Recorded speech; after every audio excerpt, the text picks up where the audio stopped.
A new report just released shows hundreds of bridges in the Bay State are considered to be structurally deficient, a number of them right here in Western Mass.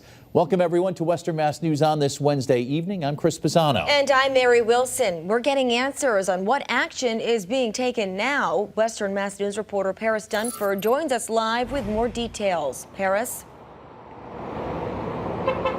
Chris, Mary, this bridge here on St. James Avenue in Springfield is just one of hundreds on that list. Now, the report says that each of these bridges needs to be repaired or replaced.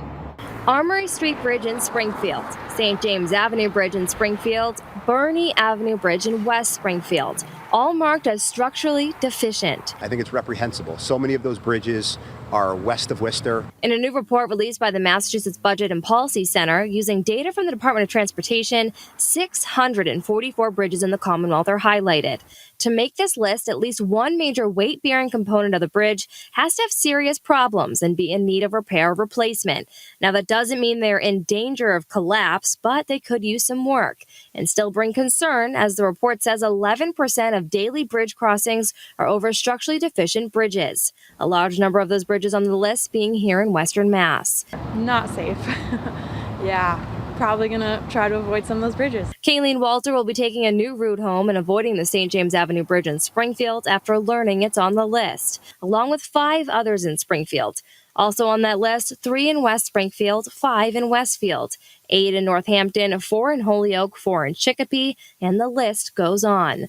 The report states the average resident lives 1.7 miles from a structurally deficient bridge, with residents classified in a minority racial or ethnic group living 1.3 miles from one of these bridges. State Senator John Vila says enough is enough. He tells Western Mass News the funds are there and they need to be allocated. Massachusetts is one of, if not the worst in the nation at this. We can and must do better. And what's most painful about this is we have the revenue to do something about it, and we need to. One way that may be possible is through the state transportation bond bill that just passed in July. We can use some of that funding, obviously. There is the federal infrastructure money that's out there. Obviously, we can go after some of that money. And then there's all the excess revenue that we have in the Commonwealth as a legislature and as a Commonwealth. It's taking that money and prioritizing bridges and roads. Now, we did reach out to Mass DOT for comment on this most recent report, but we have not yet heard back. Reporting live in Springfield, Paris Dunford for Western Mass News.